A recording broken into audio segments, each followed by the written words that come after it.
Thank you all for taking the time to be here today. We are honored to have with us a handful of great people, and I'm not going to go through and introduce all of the important attorneys we have in this room right now. But yesterday I was sitting down to eat with at one of my favorite new sandwich shops. I picked up a copy of the latest Entrepreneur magazine, and in the editor's note, Amy Cosper wrote something that inspired me to press on with reinventing and improving our Register of Deeds office.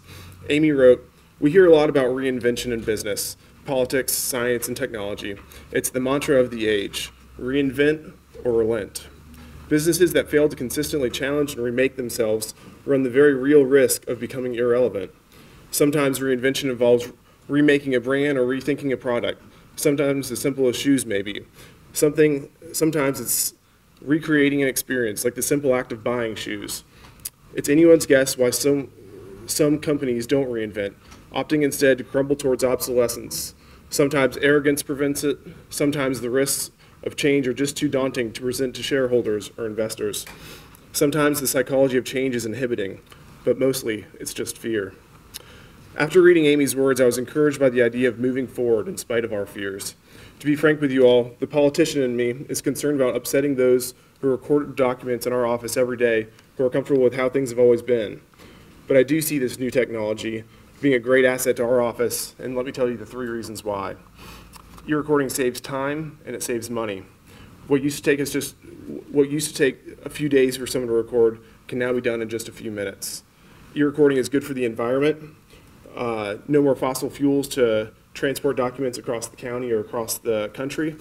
Some e-recording documents don't even need to be printed at all. So you have that environmental aspect of printing less paper.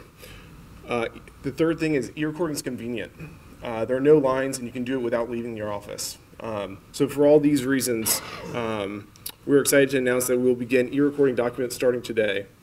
Buncombe County is growing even in the struggling economy, and it is vital that we continue to encourage that growth and investment in our community.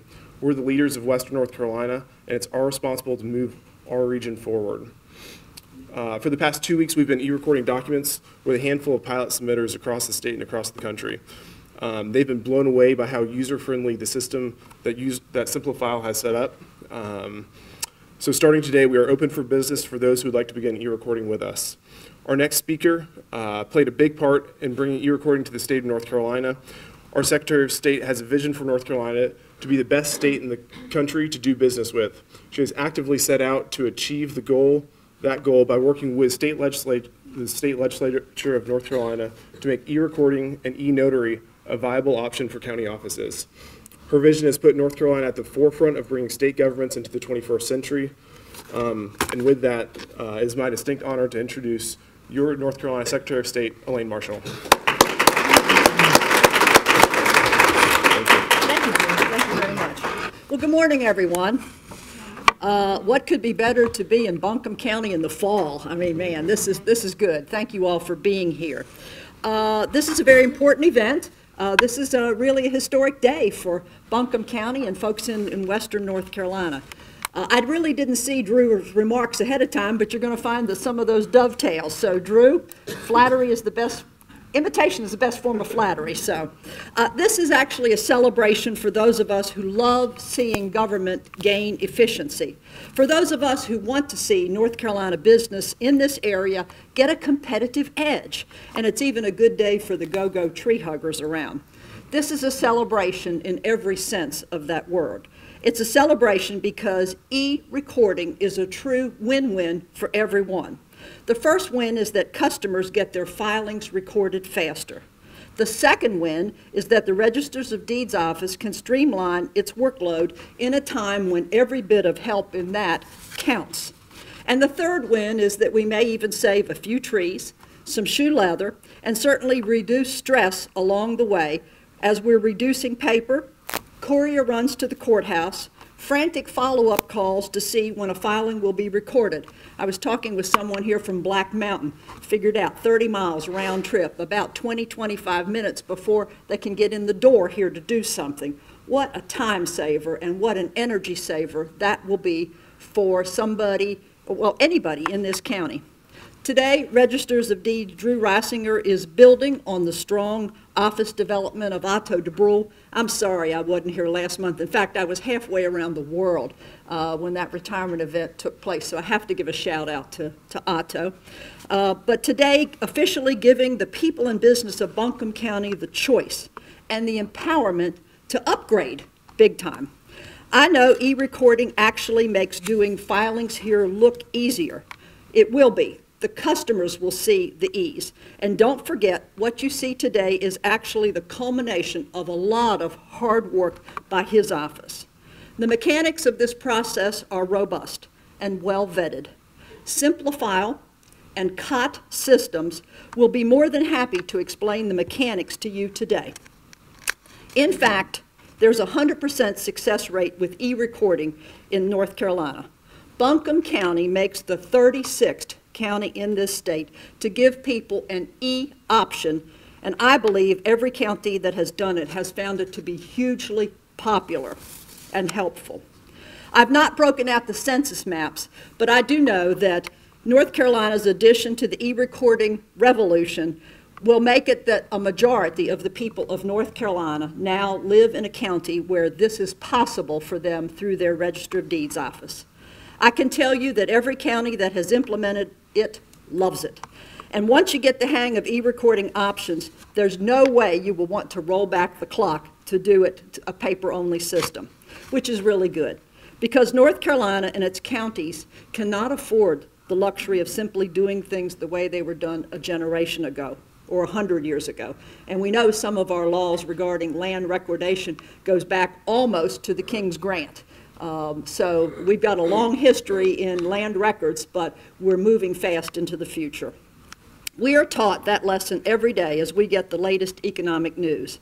The bottom line is we need to utilize the best, most modern tools available to compete in this global economy. And that's what we're seeing here today.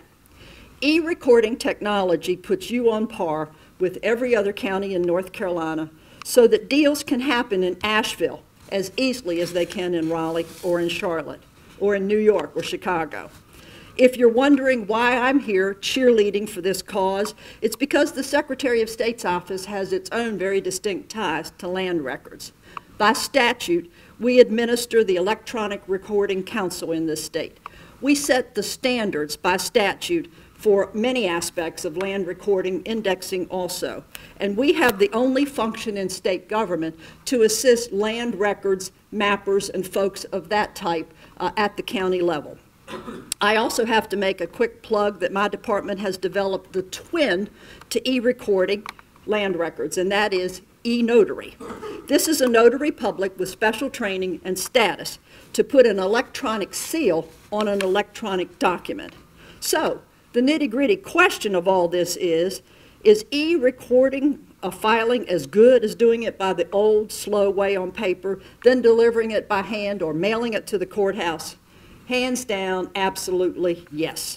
I assure you, an electronically filed recording is not a second-tier or second-class document compared with the traditional ones. They are both equal in the eyes of the law. We have spent the better part of the last decade in developing the legal structure so that there are no gotchas there for e-recording, starting with the Federal Act recognizing digital signatures, then doing North Carolina laws that permit and allow and protect the document that's e-recorded, giving it appropriate justification and respect in court. All of those laws are in place. Plus, we also vet and approve, certify, if you will, the vendors in this area. There's a competitive vendor field, but all of those have been vetted by the technology staff of the Secretary of State's Department to make sure that they are in compliance with the standards so that some county does not inadvertently, due to software problems, get out of standardization and get out of their legal boundaries. So we feel very comfortable about that. There will be no difference, though, however, in how we regulate traditional paper-based or electronic recording activities when it comes to any county or any area in the state. I hope you already know this, but we in government have always demanded the highest standards in these areas for North Carolina's citizens and businesses. North Carolina has a sterling reputation in this kind of regulation. And rest assured that that demand for high standards will be met in every case as we go forward. Which again means when you look at traditional versus electronic filing, the only real difference becomes which one do you want to use? I think the answer to that question every time rapidly becomes e-recording. It's just a matter of getting your comfort level there. And folks, the comfort level is growing across the entire state for e-recording. My bet is that within a few years, it will not be us in government holding events like this to promote electronic filing. It will be the public demanding that more and more electronic options be available to them, especially in counties that don't have them, which of course will not be the case in Buncombe County. I look forward to seeing more events like this in the 64 other counties across North Carolina in the years ahead. I hope that if you have any questions whatsoever about aspects of this, you will go to our website, which is sosnc.com. Secretary of State NC, sosnc.com. You will see and can read the standards that are there. You can see and read the laws that have been passed and some analysis of some of those up there. So please use those resources on our website. And again, my thanks for all of you coming out here today. My most special thanks for all of you who were participating in the pilot program and those of you that will be electronically recording in Drew's office in the very near future. So thank you very much.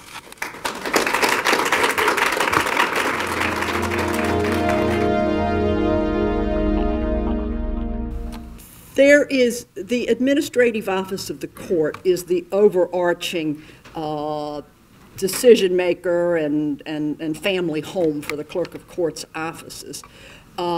We have strongly encouraged them to get in this area even more because being able to search judgments is clearly a part of your title update that you need to do.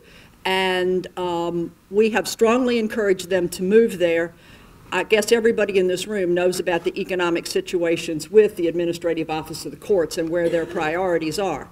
All I can say to you is that my voice is out there encouraging them to do this. If they heard more voices out there from the counties, from the industry, from real estate, from legal, from banking, developers, that maybe they will move this up on their priority list. Her question, I'm sorry, I forgot to do this, was what about the clerk of court's offices? Because I know that's also a significant part in what you have to do with your title work. So I don't have a good answer except to say we're pushing. Yes? Does the e-filing require e-notary? Not necessarily. It might not. So to e-record, if you want to e-record satisfaction in our office, you would just, you'd have it like the regular satisfaction, and you'd scan it through. And so you'd notarize it like it was normally notarized. And then we would see the image come through Simplifile. It'd go to a queue. And then we'd record it when we had the time, just like any other option with mail or FedEx that we get on a daily basis. So we're going to start working towards the e-notarize. We're actually working on, we might start working on a pilot program with the Secretary of State's office, working on some e-notary stuff, but e-notary is still coming closer, and the Secretary can tell you a lot more. Let me tell you, e-notary, we currently have over, I believe it's 600 e-notaries in the state. To become an e-notary, you first have to be a regular notary. Then there's an additional course that you can sign up for and take. You do have to take the course to become certified in the e-notary because there are certain basically technological and legal aspects to that goes in the training. So it's not required that a notary move up to e-notary, but if you want to be an e-notary, you have to do the foundation step of regular notary first. I believe the course is 3 hours as opposed to 6 for the regular, but go to the website, check it out, and it'll give you all of the information you need on how to process through to become an e-notary. It's been amazing, the adoption of e-notary. We started this kind of as the economic situation started tailing off.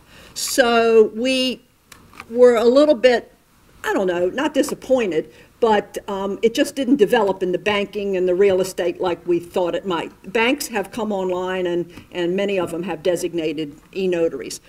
What's always been interesting is where you find new interest in a certain product. And we have found that the media, radio stations, TV stations, all now have e-notaries. There is a part of what they do with filing with their clients, with the Communications Commission, that has to be notarized. And a part of it has to do with how they can collect their money. So being able to get that invoice out there with the certified affidavit or whatever that document is that goes with it, they're very happy about e-notary. So I never thought that, you know, the media's outlets of the world would be one of our target audiences. So it's always fascinating to, as people put their brain to it, to figure out, you know, what's a new application for this. What documents can be recorded now? The question is, what documents can be recorded now? We have instructions to stay behind this podium, and we're not doing very well. So right now we're working with Simplifile on the last piece, which is having a queue that goes through the tax structure. So if you wanted to e-record a deed, as you know, you have to pay, all delinquent taxes have to be paid first, and therefore it has to go through Teresa's desk at the tax department. So that's the last step, and we're probably about a week away from that going live. At that point, we'll be able to e-record any document that you record in the Register of Deeds office. Does that not require an electronic notary? Go for it. The question was if there was a requirement for electronic notary, and as Ms. Marshall was saying, certain documents are being e-recorded with electronic notaries, but mostly it's only in the case of satisfactions or substitution of trustee documents that are fairly simple documents that can be created electronically. Now, to be a e-notarized document, it's got to be what they call a level 3 document, where it's created electronically. So it would be a fairly simple document like a satisfaction, where you maybe are filling in 4 or 5 fields, and the document's created electronically, it's digitally signed, electronically signed, and electronically notarized, and then it can be e-recorded. In the real world, with closings, you know, the attorneys and paralegals would know better than I. The deed of trust needs to be signed. Obviously, that's not going to be e-notarized. So you don't have to e-notarize, but we're going in that direction. We're going to start seeing more lenders, I think, push for it. So it's coming. You now can e-record plats in this state. The infrastructure is there also for e-recording of plats. Surveyors' offices is another place where it has been adopted. I do not know how many sign-offs have to happen in Buncombe County. Of course, it depends if a plot is in a municipality versus in the county. But I've come to learn that in some unique jurisdictions, it takes as many as 21 sign-offs on a plat. The ability to transfer that plat electronically and execute it electronically has made a lot of the survey community incredibly happy. Instead of walking around from this office to that office to the next office to get different sign-offs on these things. So the surveying community is getting on board and doing the electronic transfer. Now it becomes storage. And size of files become issues, but those are manageable issues. Yes? Can you tell us a little bit more about the queue and how that works and how that compares to physically going in and Yep. So the question is the queue. So in the scenario of a deed coming through, there'd be a queue in the tax department for the first person who submits it would go to the top of the queue. The second person would be the next in the queue. And the tax department will just simply take the first one that comes in, and they will do it one at a time. And then they'll either accept it or reject it. If there are delinquent taxes, they'll reject it and then go back to the submitter. If they accept the document, it goes to the Register of Deeds office or will go to another queue. And then, and just so you all know, someone who comes into our office is always going to, a human being who comes into our office is always going to take first priority. FedEx, mail, e-recording is always going to be a tier 2 priority. but we will always just take the one from the top. We make those we make those decisions every day. When the mail comes in, we don't give mail priority over any lawyer who's to come in or a paralegal who's to come in that day. We always take the person at the counter first. And I think that's an important distinction for y'all to know. Does that make sense? Does that answer your question? But then you will email us and know that it's recorded, and then we can disperse. So there'll be a chime on, there'll be like if volume's on your computer, there'd be a chime that says that document's been recorded, 3 minutes later, which is kind of cool, because right now you don't necessarily, it's not that quick. If someone were to mail us in a document, they wouldn't know till 3 days later when they potentially get it back in the mail saying we rejected it because there was insufficient funds. So they can know immediately, which is an amazing business tool to have on their side. How do you pay for e-recordings? So we have something, Ask a question. how do you pay for e-notary? Thanks, Elaine. How do you pay for e-recording? The Automated Clearinghouse, ACH. It's kind of like a debit card system.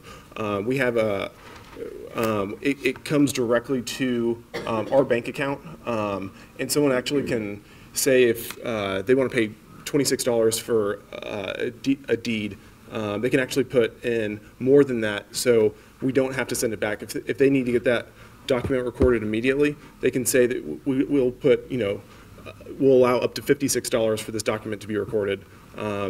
So there's a little extra leeway on the e-recording side. So you have this maximum amount where you can, realistically it's only going to cost $26. If you're concerned about something being outside of the lines, if you're concerned about something being wrong and we need to charge you more for it, there's that option to where you can, am I saying this right? You can limit, and if you want to talk about the process, just take a step back. We didn't really talk about how it works, and ACH is a very important part of it.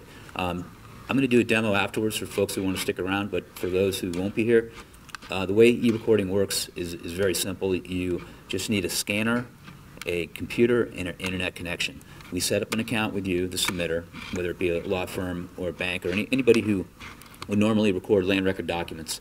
Set up an account with you. We have a trusted submitter agreement that has to be signed, and then we also get your account information, and that would be an operating account, not a trust account.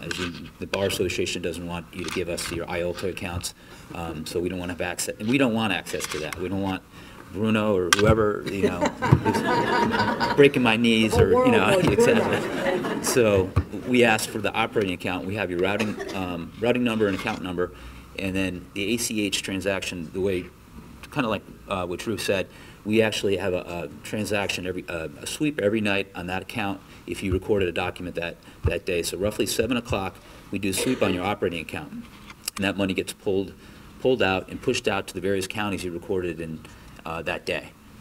The next morning they get it roughly 9:30. Their bank receives the payment, and basically our bank is creating this transaction. It's very, very smooth. There's no checks. The money gets to them a lot faster.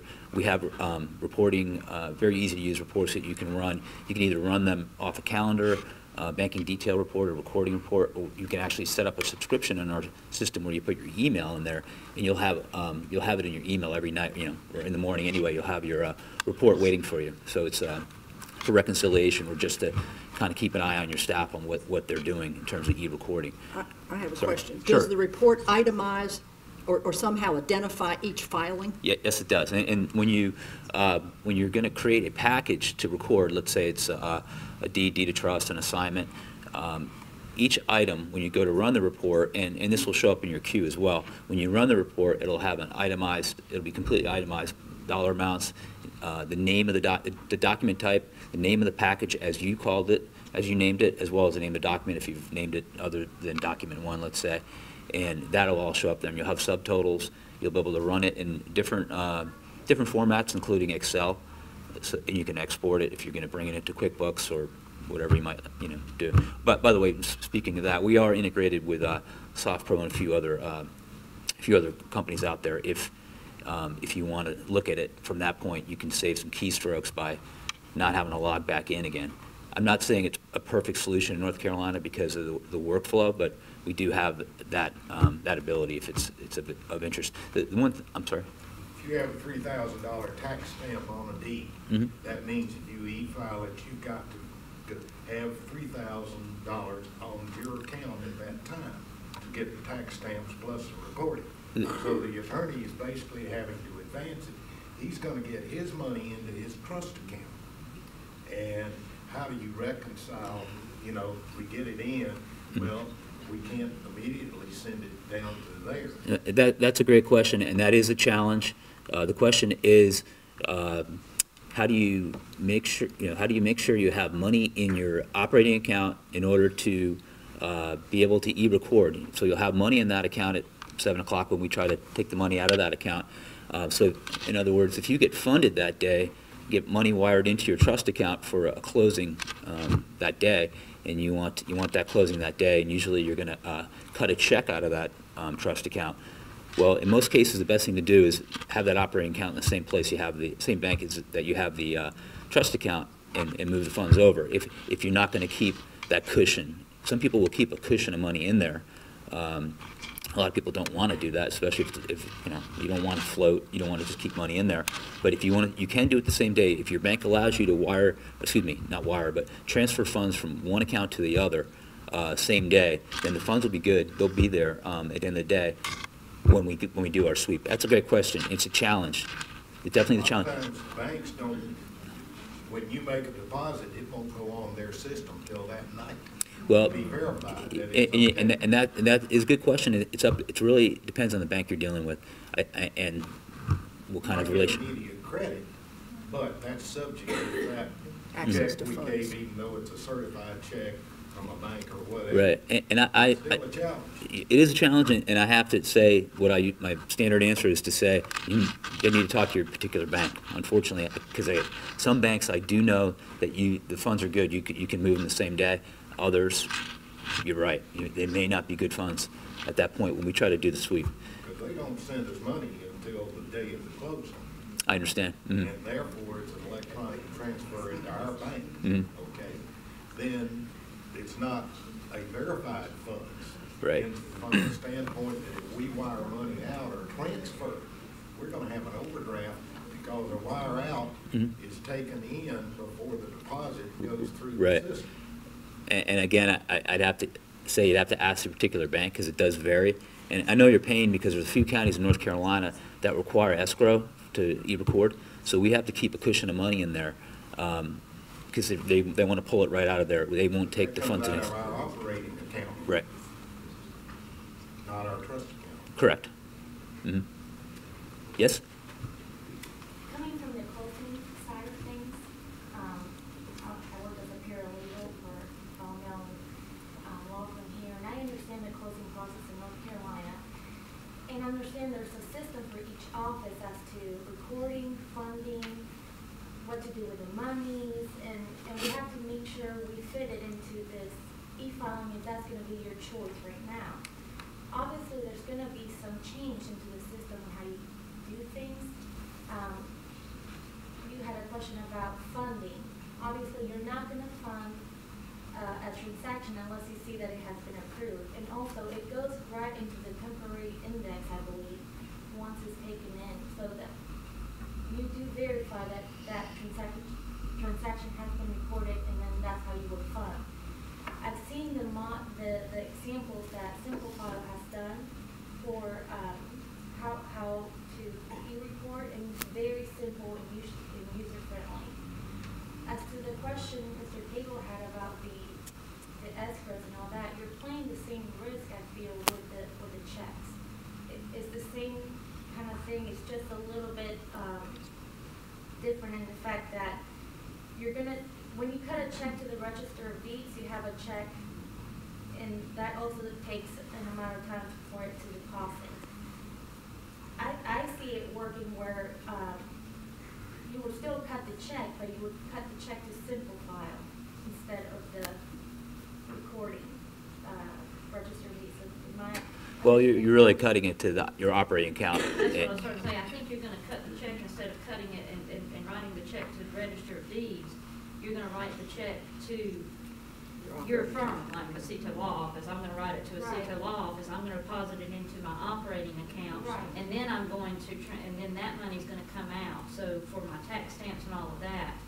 So on our HUD, we would put that it's payable to a CETO law office, and I'm not an attorney, so I guess the laws allow, is that okay? I mean, is the HUD going to allow us to make that payable to our law firm versus, You and can. just put for recording fees? I'm obviously not a RESPA expert, but all our submitters, they do that, they include it, and I forget how the change was last year, and not everybody is doing it the right way per HUD, and I don't know that HUD really has all the answers, but it definitely, in North Carolina, yeah, it's like a FedEx charge.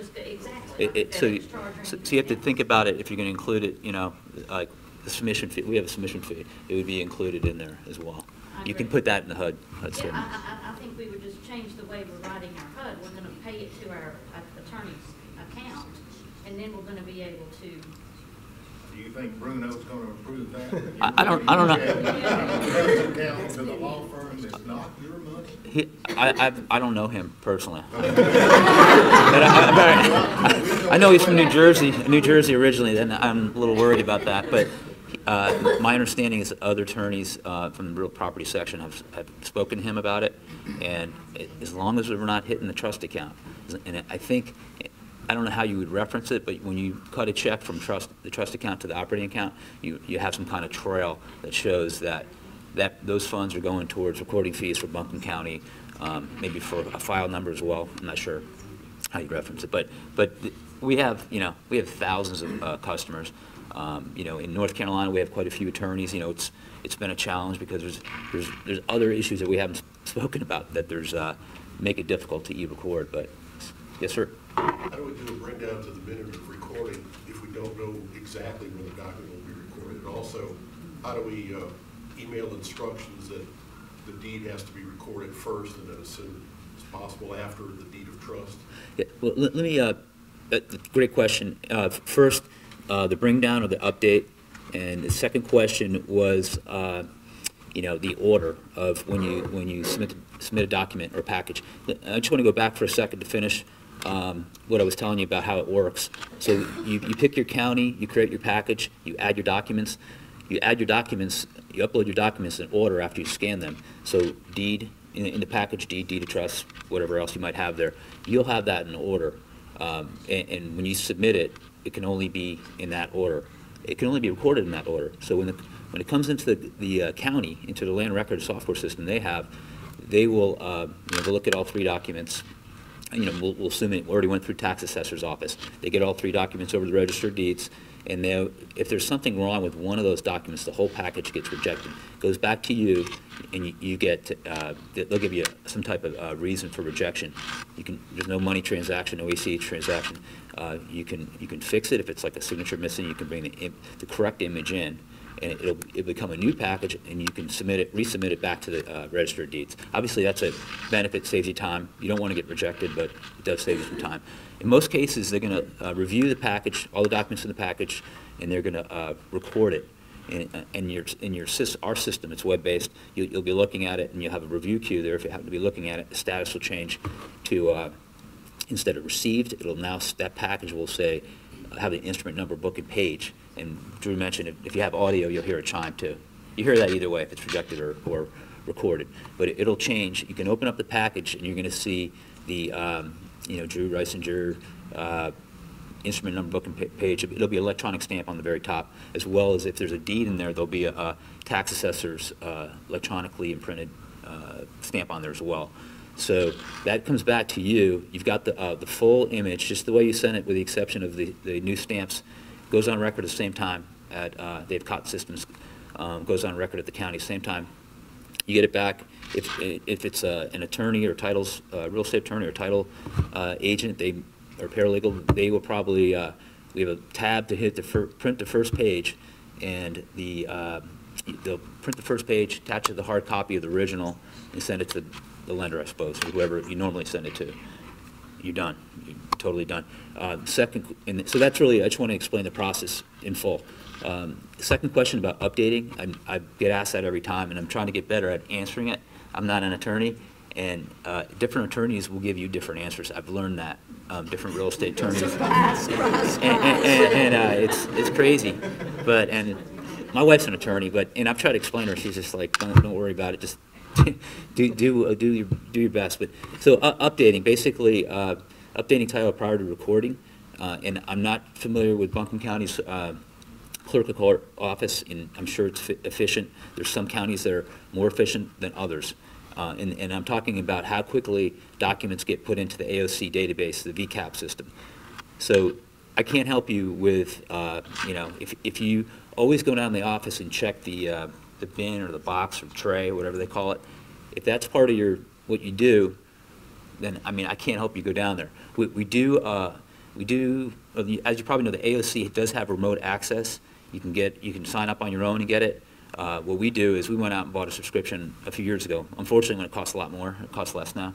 And we bought one, and we add anybody who e-records to our system, if they want it, and this is in North Carolina only, if they want it, we'll give them we'll buy another user ID and password from the AOC. We'll eat that charge, and we'll get you a user ID and password and tell you how you can get online. You basically have to buy a simple software it's called terminal emulation software for about $70. You can buy it online. You download it. We give the user ID and password, and then you have that archaic green screen on yours on your computer, and then you can do your VCAP. You can do criminal too. The only downfall of that is there is a variable charge that they charge us that we pass through. So if you have remote access, right now it's gone from just recently, the last couple of years, it went from 17, 19. Now it's 21 cents per screenshot or page flip. I'm not really sure, like if you do a search, I don't know if it's like 7 page flips or whatever it would be. So it can add up. However, it really depends on your situation. If you're pretty far away from that particular court or registered deeds or courthouse, it's worth it. And it is worth it. We have people using it depending on the firm size. And actually some small firms using it, and it works out for them. I mean, if they're going to be down at the courthouse anyway, they're not going to pay the AOC 21 cents. By the way, the way that would work is we would invoice you at the beginning of the month for the prior month's page flips or whatever they are. So we would have a bill, and one of our accountants would send it to you. How about bring down at the Register of Deeds office?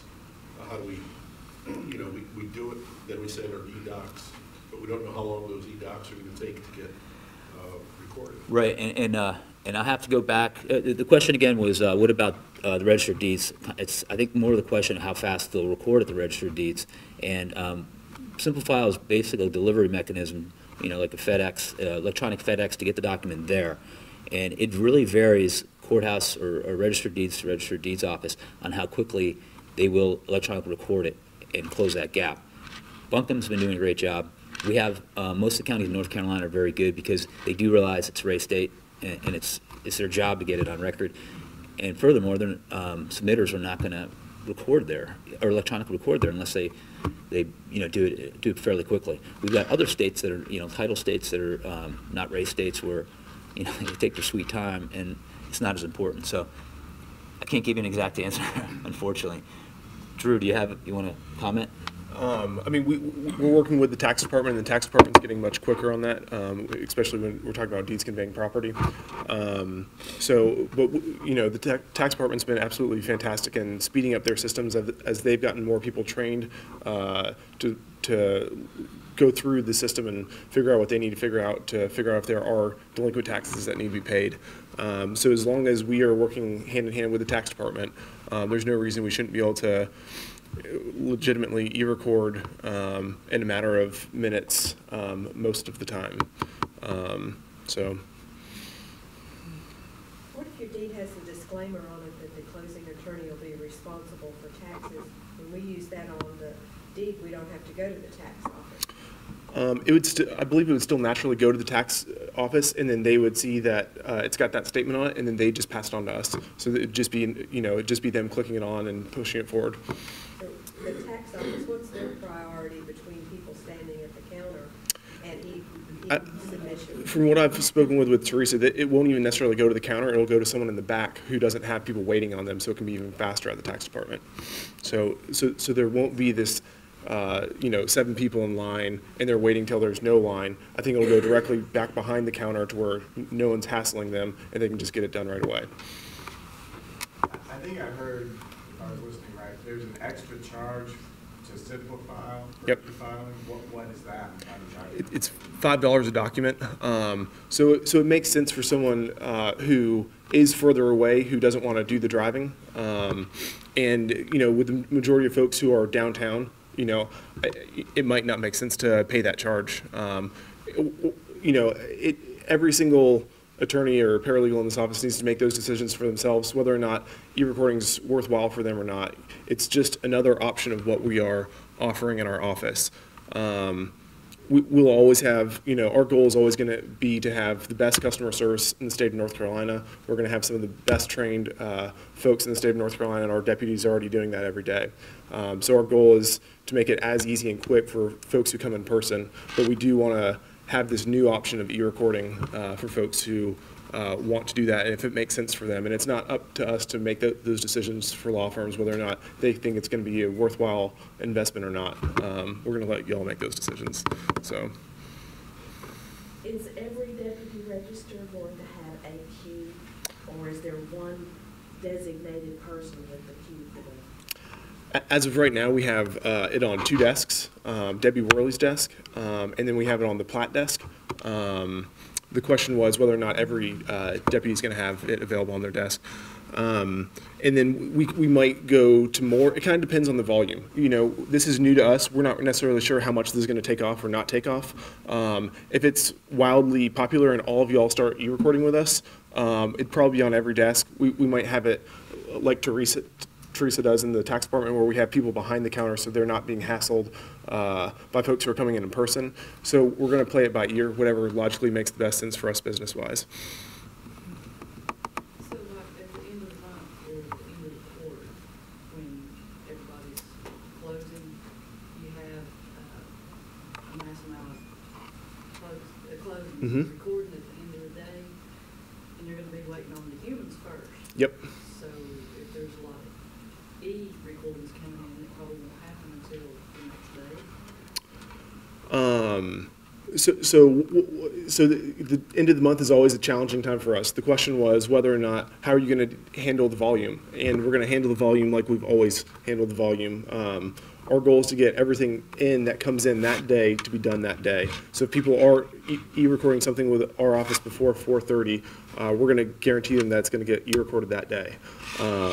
But we will still consistently give priority to people who come in the door first. So, end of the month, end of the year, it's always going to be busy. And so we staff up and we're ready for that.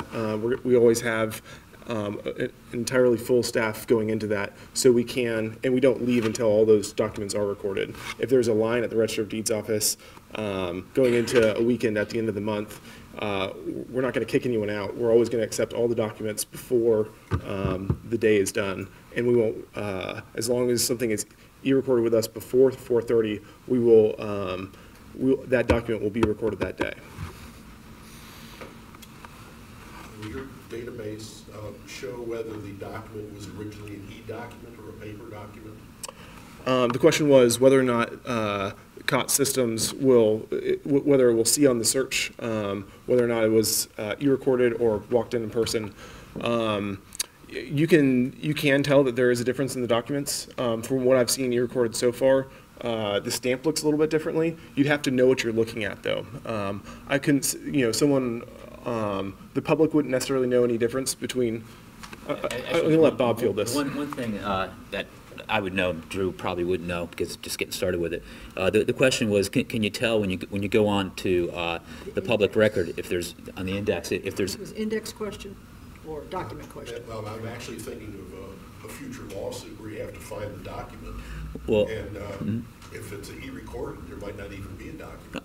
On the very bottom of the first page of the document, we're required by statute to have the submitter actually the submitter is required by statute to put a stamp on the bottom and I can show this in the demo later. I don't remember the exact statement, but it's a template statement that basically says you're playing by the rules, and it's a template statement that populates the name of the law firm or bank as well as the name of that particular county. That resides in the bottom of every electronically recorded document now.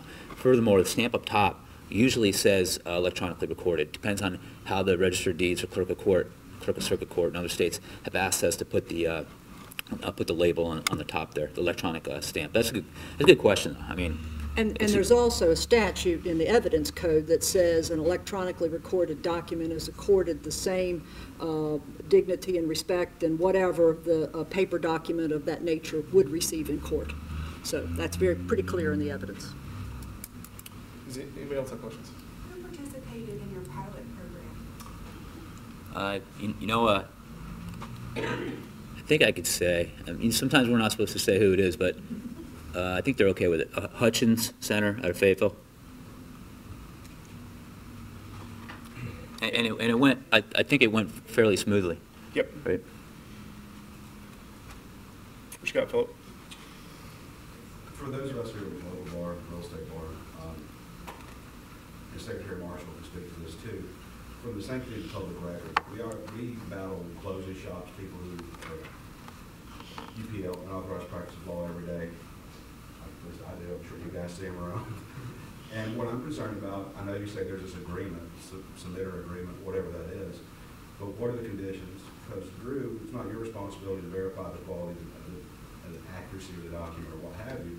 And what safeguards are there that, I don't know, the continued degradation of the real estate bar and the public record, because we continue to allow lay people who are in it for the buck Sure.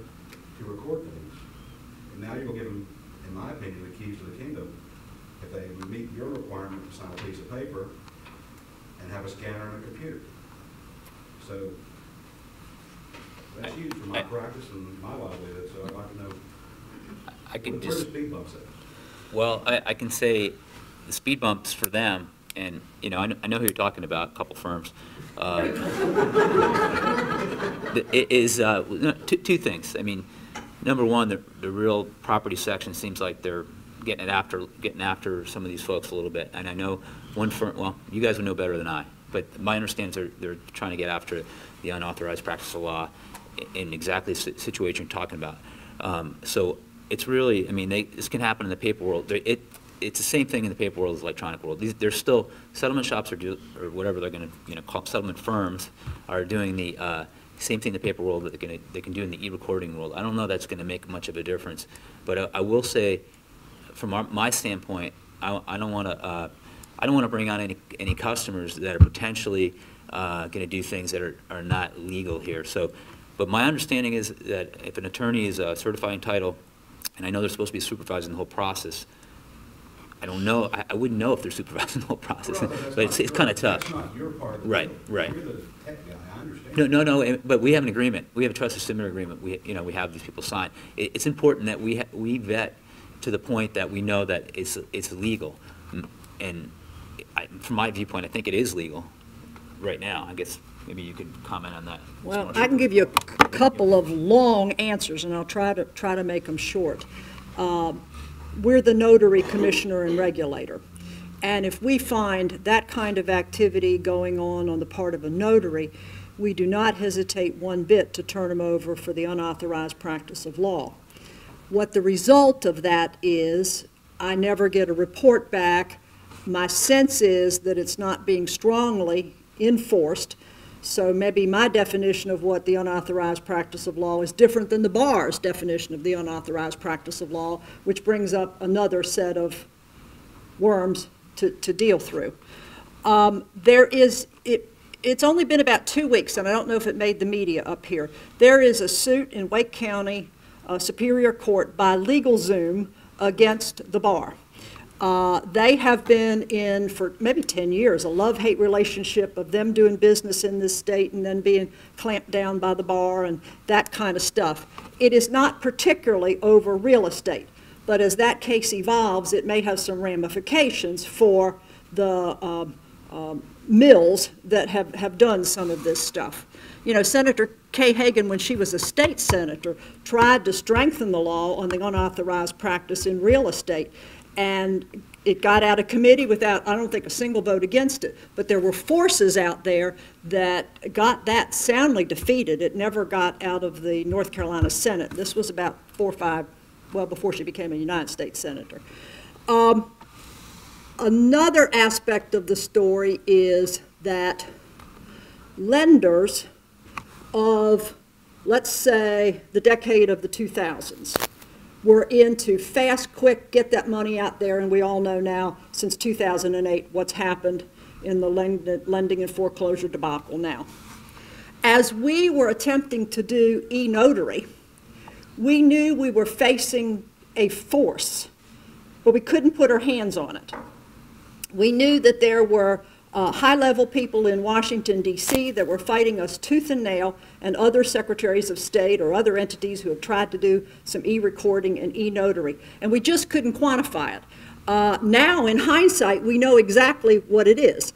It is these, or it was, these spin-off companies created by a lot of lenders to be the paperwork mill. And they wanted to eliminate notary on land transactions totally. That was their objective. And they wanted e-recording because they wanted things to go faster, quicker.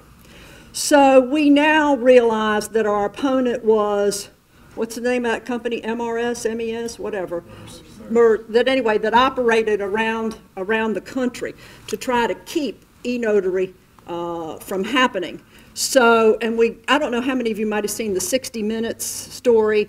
It's been on twice. It was on maybe 3 or 4 months ago, and then it was revised again about in the last month, about the foreclosure mill in Georgia, where one lady was hired to be the vice president of 5 different banks at one time by one of these paperwork companies.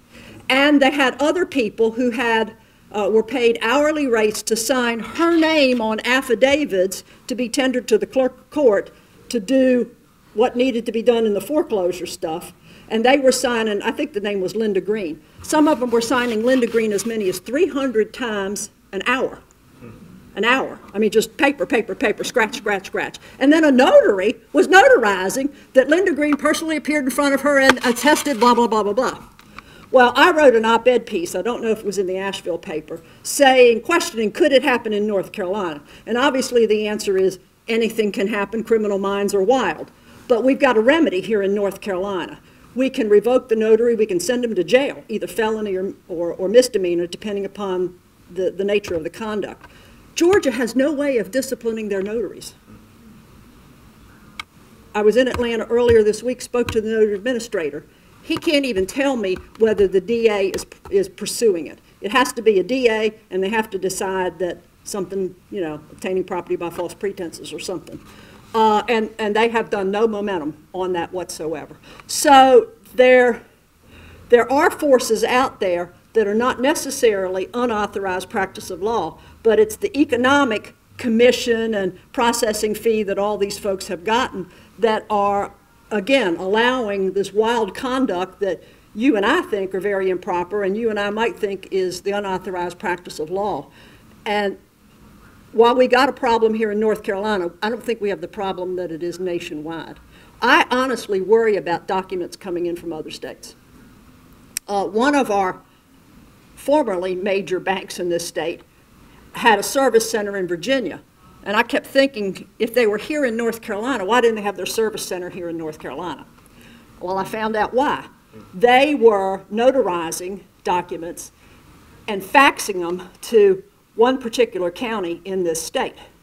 And they were claiming that these were electronically filed documents. This is before we had the legal steps in place. And then I was just amazed at this because all my research showed me that they didn't have an electronic notary up there. That state called us about 2 years ago wanting a copy of our electronic notary statute because they didn't really have one, which is what I knew. That Register of Deeds had a member of their General Assembly do corrective legislation to cure like 60,000 documents on the record to make sure that they weren't going to be challenged later on. So there are a lot of horror stories out there, but we're trying to stay ahead of them here in North Carolina. The bottom line is, until the bar really takes an active view on this, it will probably only grow and not be reduced. We have also disciplined notaries for being mobile notaries, signing shops, going out there and taking documents from whatever source they are out to people's homes, explaining what it means about foreclosure. I don't think so. What are the ramifications of the document they're signing? So when we catch those, we have disciplined those and turned them over, but I don't think anything happens on the unauthorized practice aspect.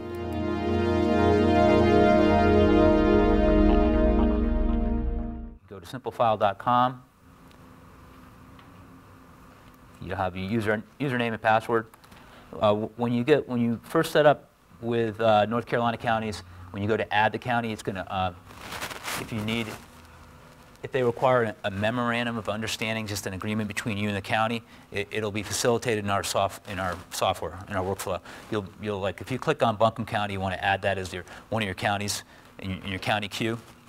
It'll tell you it'll give you a link to the document. You can print the document, scan it, or whatever method they have, whatever instructions they have there, and get it over to the county. As soon as the county gets it, they call Simplifile. They enable Buncombe County for you. It's an additional vetting and it's an additional process. But once you do it for that particular county, you're done. You don't need to do it again. So, what's the word you're saying, vet? Yeah, I probably shouldn't use that so much, but it's just making sure we know who you are, and it protects you too, because you don't want other people just getting on here and recording documents, Due diligence. Yeah, I'll go with due diligence instead. No more vetting, because it's overused. What is the word, vetting? V-E-T-T-I-N-G, like they're going to do with all the Like a dog. politicians. Like a dog to the vet. No, political, all like they're putting everybody through the ringer right now. You look at your past. If I was going to vet you, if you're running for office, we're going to go back and look at whatever you did when you were younger. Okay. I've never heard that term before. Due diligence, we'll go with that. So you'll have a username and password.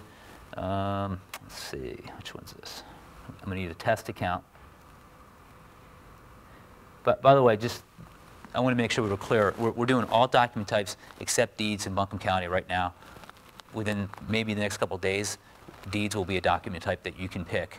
And again, when you do record it, when you do have a deed that's going to be submitted as part of a package, the whole package goes to registered deeds. It's directed to the registered deeds. The deed gets flagged for the assessor.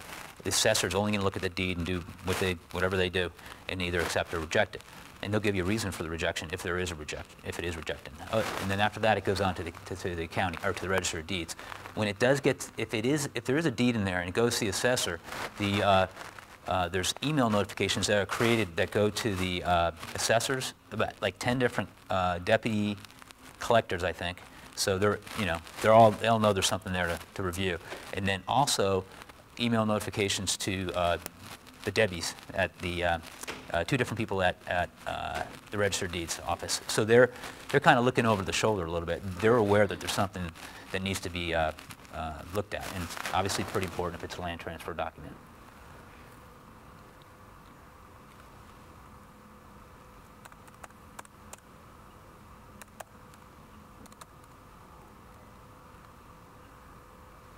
So you log into our system. I'm on an air card, so that's my excuse if it's a little slow. I've got one of these things that they work pretty well, but you never know.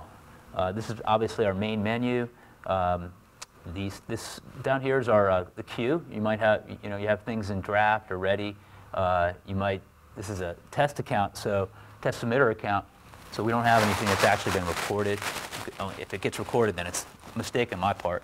So I'm going to show you somebody else's real account in a bit so you can see what it looks like when it's actually recorded. So you have several things that are in draft form. when you come in, by the way, once you get doing this, it's going to be a breeze. You can do this in a couple of minutes. You can record several packages, or at least submit them within, a minute. So you scan your documents in. You scan them separately. You'll have them in a spot that you can get to them where you can upload them. We're going to pick Buncombe. And by the way, the document types are going to look different in every county. Some have a very long list of 100 different document types. Others, Buncombe has a more concise list, so they're actually going to do more of the index. Pick the document type on their own if it's kind of a catch-all type document in our system. So you pick your county, and once you get to do this, you're going to you can have a default county like Buncombe. And then every time you come in, that'll be the first county that pops up. Most people have some type of naming strategy for their or naming convention for the name of the package. So when you put a name in there for the package, it's going to come through on your report. So that you'll just come up with a system, and they're probably similar to the paper system you have for files right now. So just pick deeds of trust. Pick your document type. Now, closing packages in a couple days when we have this review queue set up for the assessor, you'll have deeds in there, so you'll be able to do deeds of trust, and so forth. You could name this, by the way, the left side of the screen is kind of your workflow, what you need to do, and the right side is where the image is. You could name this something else in document 1, call it GANNON deed of trust. Right now we're in draft form. You don't have to worry about these items right here. I usually use this button to upload your document, and I'll do that right here.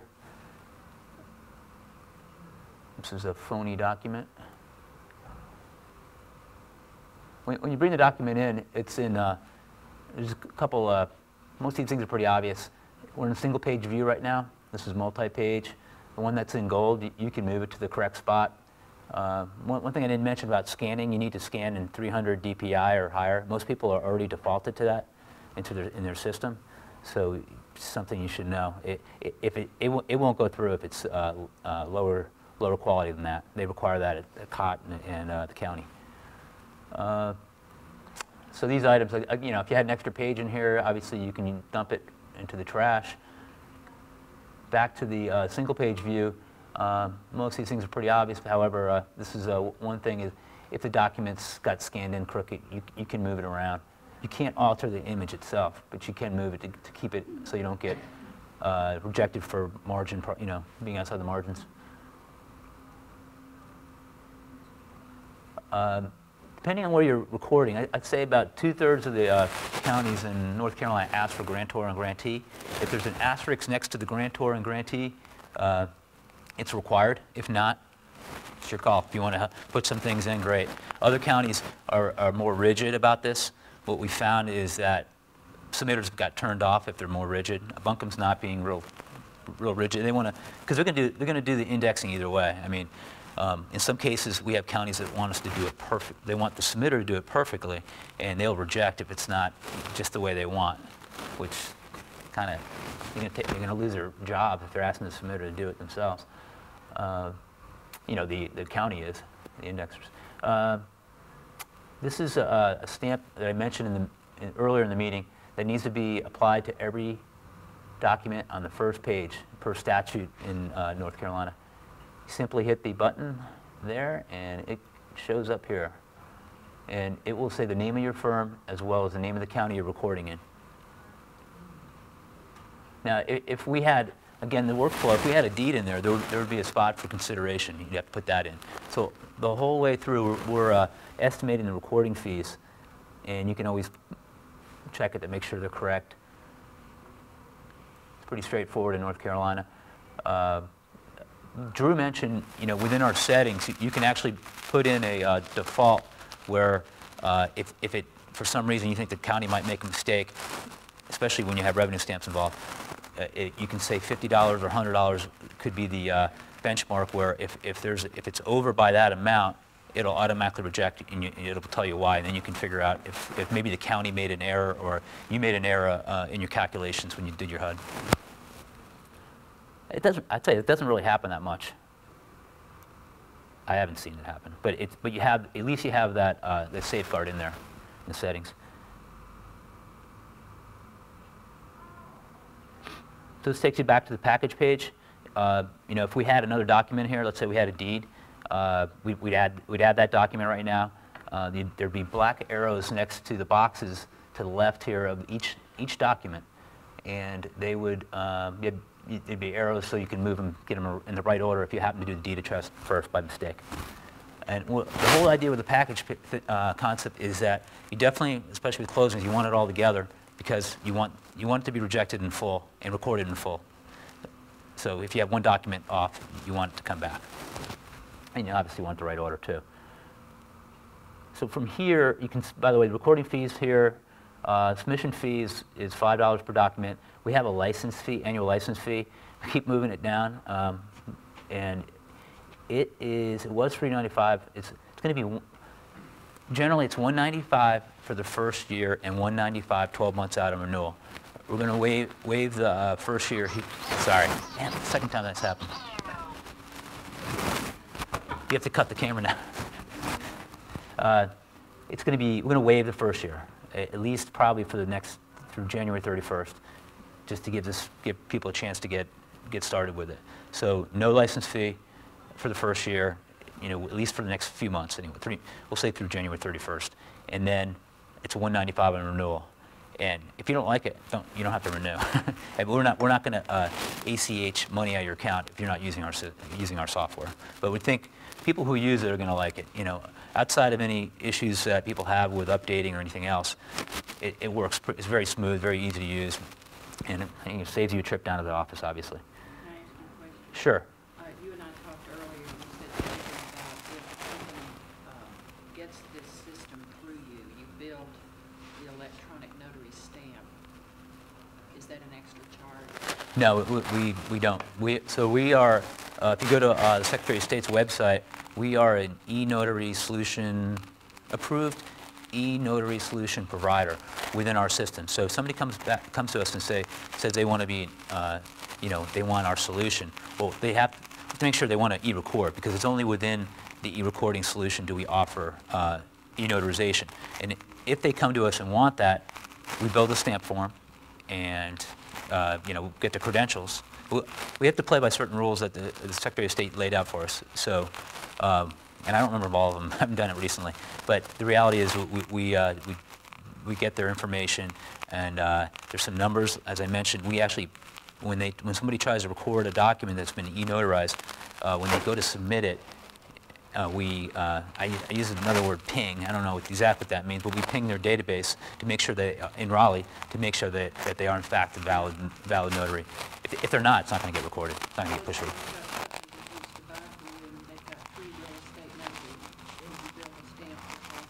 Yeah, sure, we do them all three, and yeah, we don't charge really for development. That's probably the toughest thing. Is we do a lot of development we don't charge for. We integrate with all kinds of systems out there.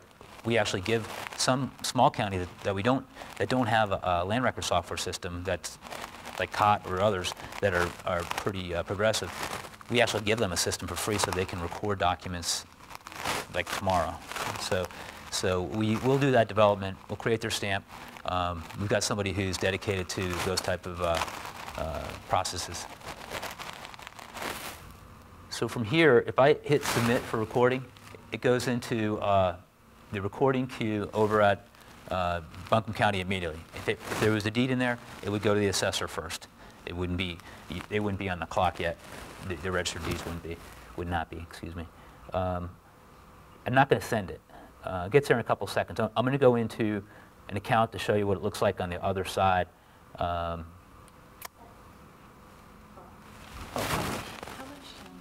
You can give me the. Sure. You can give me the boot whenever you think it's. I'm just about done. I'm going to show them how reports work, and if there's not a lot of questions and answers, 5 minutes, is that okay? Or sooner, whatever. I'm getting the hook. What's going on here? Okay. Wow. So I'm going to show you how the reports work. This is someone's account out west. You basically go into our account menu, or main menu, you hit reports, and you pick your dates that you want to run the reports. You can either go over here or click on the calendar. You can run all these different reports. Recording report would show you right up to the minute. Rejection analysis is a good one over time to find out, especially if you've had a lot of rejections, you can determine what the reasons are. I'll give you all the reasons and break it down in a little chart for you. Banking detail is a good one to run for reconciliation. I mentioned some folks like to use that so it's in their, comes in on their phone or comes in on their internet in the morning, on their email in the morning for the previous day, and they would simply just put in their email address, so you don't have to go through this process every time. It's going to be automatically generated every night. It'll be in your inbox in the morning. That's what I would use. A lot of people use that. But going back here, I actually ran a report real quick before we started, just because it takes a little bit longer to get the report through here. I don't know why, but your office connection will be a lot faster when you run reports or use this at all. I'm sorry? Oh, okay. So I ran this report before, and by the way, you can run it in various formats, including Excel and PDF, HTML, but I know it's probably hard to see. It's going to be pretty granular in that it's broken down by the county, the date, name of the package, name of the documents in there, and document types, your instrument number, book, and page. All your fees and subtotals are down here by county, and it's pretty easy. These are all links, by the way. You can click on that and be able to see. Actually, I should do that so you can see what it looks like when it comes back. Oops, not letting me look at it. Let me go back to the main page, and I'll show you what it looks like. So when it comes back to you, everything's going to be the same with the exception of if there's a deed, there'll be an assessor stamp on there, as well as, and then the recording information on all documents will be at the very top. Let me go back here. I think I've been on here too long, and I probably got locked out of these people's account. So I'll go on there real quick. I know I only have about a minute left. Good. Can I get in a question? Sure.